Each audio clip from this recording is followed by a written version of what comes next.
बिस्मिल्लाहिर्रहमानिर्रहीम। अस्सलाम वालेकुम। मैं समी इब्राहिम, आप हमारा यूट्यूब और फेसबुक चैनल देख रहे हैं। बड़ी तेज़ी से सूरत हाल तब्दील हो रही है और जो ख़बरें आ रही हैं उसके मुताबिक जो इस वक्त कशीदगी है उसमें बेपनाह इजाफ़ा हो गया और जो कुछ भी हो रहा है ये ठीक नहीं हो रहा, पाकिस्तान के लिए ठीक नहीं हो रहा। इसके नताइज बहुत ख़तरनाक निकलेंगे। थोड़ा सा मैं आपको उसका बता देता हूँ कि एक तो ख़बरें ये आ रही हैं कि इमरान खान के ख़िलाफ़ आर्मी एक्ट के तहत मुकदमा चलाया जाएगा। लाहौर में जो वाक़या हुआ है कोर कमांडर हाउस में, उस वक्त इमरान खान साहब गिरफ़्तार थे, लेकिन जिस अंदाज़ में हुकूमत के लोग प्रेस कॉन्फ्रेंस कर रहे हैं, मोहसिन नकवी ने प्रेस कॉन्फ्रेंस की, राना सनाउल्लाह, मरियम औरंगज़ेब, फिर पीपल्स पार्टी के नैयर बुखारी और फैसल करीम कुंदी, एक पूरा माहौल बनाने की कोशिश की जा रही है कि जी बड़े कोई ये मुनज़्ज़म अंदाज़ में हमले किए गए हैं, गोलेलें एक जगह पे बनाई गई हैं, पेट्रोल पंप बनाए गए हैं और सारी जो इस वक्त सरकारी मशीनरी है, जो ये मीडिया सो कॉल्ड जिसे हम इंडिपेंडेंट मीडिया कहते हैं, ये इसी जो हुकूमत का ये बयानिया है इसको ये लेके चल रहे हैं। और जो हमें ज़राए बता रहे हैं कि जो इनके हमायती हैं इस्टेब्लिशमेंट में, उनकी तरफ से ये प्रपोज़ल है कि इमरान खान के ख़िलाफ़ आर्मी एक्ट के तहत फ़ौजी अदालत में फ़ील्ड कोर्ट मार्शल किया जाए कि उन्होंने लाहौर में कोर कमांडर का जो घर पे जो हमला हुआ है उसमें, उस प्लानिंग में वो शरीक थे। अब ये एक बिल्कुल आग से खेलने के मुतरादिफ है।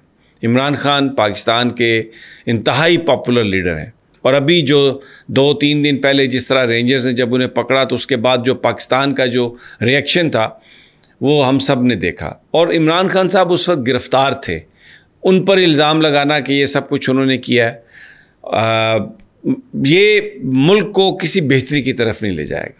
मैं बजाय इसके कि मैं कहूँ कि ये क्यों किया जा रहा है, किसके इमाम पर किया जा रहा है, मैं जो हुक्मरान हैं हमारे, चाहे हमारी अस्करी क़यादत है, चाहे हमारे ये जो सिविल लोग हैं, मैं उनसे ये कहता हूँ कि ये रास्ता ना इख्तियार करें, ये रास्ता ठीक नहीं है। इमरान खान पाकिस्तान के बहुत ही पॉपुलर लीडर हैं और इलेक्शंस ही मसले का वाहिद हल है। ये सारा जो मामला है ये शुरू हुआ है इलेक्शन ना कराने पर और इसके साथ गलतफहमियाँ इस्टेब्लिशमेंट के साथ पैदा करने की कोशिश की गई। इमरान खान पीटीआई और यानी इस वक्त अवाम जो हैं वो पीटीआई के साथ हैं, तो आप पाकिस्तान अवाम वर्सेस पाकिस्तानी इस्टेब्लिशमेंट, इसका कोई अच्छा नतीजा नहीं निकलेगा। ये पाकिस्तान के लिए बहुत बुरा होगा। इसको आप आग से खेलेंगे अगर आपने ये किया। मत करें ऐसा, जो भी कह रहा है मत करें ऐसा। ये जो आप पूरी एक कैंपेन आपने चलाई है, आज भी कराची में ख़वातीन को गिरफ़्तार और पीटीआई के लोग गिरफ़्तार, क्रैक डाउन, और आप उनको शरपसंद कह रहे हैं, आप उनको दहशतगर्द कह रहे हैं। मत करें ऐसा। ये जो निगरान हैं इनके पास तो कोई मैंडेट ही नहीं है, ये तो मुंशी हैं, मुनक्के हैं उनके, और इनको हुकूमत इसी वजह से मिल गई। तो ऐसे लोगों के हाथों में मत खेलें। पाकिस्तान की जो फ़ौज है उसको सोचना चाहिए, हमारी अस्करी क़यादत को सोचना चाहिए कि ये इमरान खान को अगर आपने आर्मी एक्ट के तहत चलाने की कोशिश की तो ये इसके कॉन्सिक्वेंसेस इस मुल्क के लिए अच्छे नहीं होंगे। ये ऐसा मत सोचें, ये सही रास्ता नहीं है। मुझे कुछ सोर्सेज बता रहे हैं कि भाई पर्चा दर्ज हो चुका है, बस इसकी खबर आने वाली है, लेकिन मैं समझता हूँ कि sanity will prevail at the end of the day and it will not happen. दूसरी जानब इस हुकूमत के टोपी ड्रामे अब आप देखें कि आज राना सनाउल्लाह और इसहाक डार गए हैं मौलाना फजलुर रहमान के पास और कहा है जी कि हम आपसे दरख्वास्त करते हैं आप सुप्रीम कोर्ट के सामने ना जाएं, आप डी चौक में मुजाहरा कर लें। डी चौक में भी वो भी रेड जोन में है। आज तक किसी को डी चौक में पिछले 2-3 महीने में जो भी आया उसको इन्होंने लाठीचार्ज, आंसू गैस किया है। और ये जो इतने लोग मौलवी लेके आ रहा है, इनसे पीडीएम के इजलास में ये फैसला हुआ कि मौलाना फजलुर रहमान ये ऐलान करेंगे, उसमें नून लीग भी मौजूद थी, और उसके बाद अब वफाकी वज़रा चले गए कि जनाब ये ना करें। टोपी ड्रामा, झूठ, मक्कारी, गुड कॉप बैड कॉप। लेकिन अगर एक तरफ मौलाना फजलुर रहमान लोगों को लेके आया, जो कि पीपल्स पार्टी ने भी कहा है कि हम आएंगे साथ, नून लीग भी आएगी साथ, और दूसरी जानिब अगर आर्मी एक्ट के तहत पर्चा इमरान खान पर कायम किया गया तो फिर उनको गिरफ़्तार करने की कोशिश की जाएगी, समरी मिलिट्री ट्रायल होगा। اگرچہ سول عدالتوں کو اختیار حاصل ہے کہ وہ یہ جو ملٹری کورٹس کے جو فیصلے ہیں ان کو نظر ثانی وہ ان پر کر سکتے ہیں، ان کو دیکھ سکتے ہیں، لیکن اس کا میسج بہت غلط جائے گا، اس کا میسج بہت غلط جائے گا۔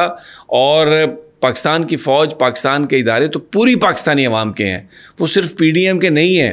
یہ جو کچھ بھی ہوا یہ ایک موب سائیکالوجی ہے کہ لوگوں میں غم و غصہ تھا اور وہ اس طرح سے پھٹ پڑا۔ یہ کہنا کہ جی پہلے یہ پلان کیا گیا، یہ غلیلیں بنائی گئیں، یہ پٹرول بم بنائے گئے، اور یہ کہنا کہ جی انہی عمارتوں پر حملہ کیا گیا جن عمارتوں پر طالبان نے حملے کیے تھے، یہ ایک دہشت گرد بنا کے پیش کرنا، یہ ایک کھلواڑ ہے پاکستانی لوگوں کے ساتھ۔ یہ اس کے نتائج اچھے نہیں ہوں گے، اور یہ ٹوپی ڈرامے جو ہیں ان کے اس حکومت کے، جو کہ بالکل اب آخری دموں پر ہے، میعاد ان کی پوری ہو چکی ہے، اور الیکشن سے یہ اس لیے بھاگ رہے ہیں کہ عمران خان ان کو ہرا دے گا۔ اور آپ نے جذبہ دیکھا، ویڈیوز دیکھیں کہ لوگ کس طرح تنگ آ چکے ہیں اس مہنگائی سے، کتنی نفرت ہے انہیں اس نظام سے، اور وہ نکلنا چاہتے ہیں، پاکستان کو اوپر لے جانا چاہتے ہیں، اس سارے پنجے سے چھڑانا چاہتے ہیں پاکستان کو۔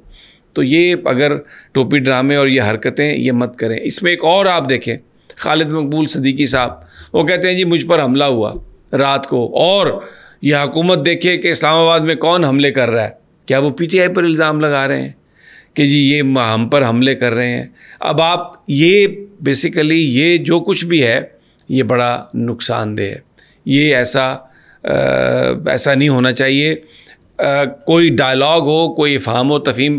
بہرحال عمران خان صاحب نے اپنی جو لیگل ٹیم ہے اس کو بلا لیا۔ آج انہوں نے جرنلسٹوں سے ملنا تھا، ٹی وی اینکرز سے ملنا تھا، کالم نگاروں سے ملنا تھا، لیکن اس میٹنگ کو پوسٹ پون کر کے خان صاحب لیگل ٹیم کے ساتھ بیٹھے ہیں۔ کل کا دن بڑا اہم دن ہے اس حوالے سے، کیونکہ سپریم کورٹ کے سامنے دھرنا جو ہے وہ لوگ نکل پڑے ہیں۔ مولانا فضل الرحمان کہتے ہیں میں نہیں مانتا، ڈی چوک میں میں نہیں بیٹھوں گا، فیصلہ عوامی عدالت میں ہوگا، اور ہم 4-3 کا فیصلہ مانتے ہیں۔ اچھا، پیپلز پارٹی کے جو رہنما انہوں نے بھی یہی کہا کہ ہم بھی آئیں گے۔ مریم نواز کہہ رہی ہے کہ میں بھی وہاں پر پورے اپنے لوگوں کے ساتھ آؤں گی۔ مجھے آپ بتائیے، ایک پارٹی جو ہے اس کو تو آپ 144 لگاتے ہیں، ریڈ زون ہے، آپ ان کو مارتے ہیں، پیٹتے ہیں، اور دوسری جانب جو حکومتی جماعت ہے یہ 97 کی ریپیٹ ہے۔ تب بھی نواز شریف پنجاب سے لوگ لے کے آیا تھا شہباز شریف کی مدد سے، اور انہوں نے حملہ کیا تھا سپریم کورٹ پر، سید سجاد علی شاہ کو وہاں سے انہوں نے ان کو فارغ کیا تھا۔ اب یہ عمر عطا بندیال کو، اعجاز الاحسن کو، منیب اختر کو، اور جو دوسرے شاہد وحید کو، باقی ججز ہیں ان کو یہ فارغ کرنا چاہتے ہیں سپریم کورٹ سے، اور یہ اس لیے ماحول بنا کے یہاں پر آ رہے ہیں، جو کہ بڑا ایک یہ افسوسناک ہے سارا۔ اور ایسے میں اگر یہ خبر آئے کہ آرمی ایکٹ کے ذریعے عمران خان کو بھی گرفتار کیا جا رہا ہے، اس کے کنسیکوینسز بہت برے ہوں گے۔ میں یہ اپیل کرتا ہوں ہمارے اکابرین سے کہ اس کو ری وزٹ کریں، اس سے ملک کو فائدہ نہیں ہوگا۔ اگلی ویڈیو تک اجازت دیجیے، اللہ نگہبان۔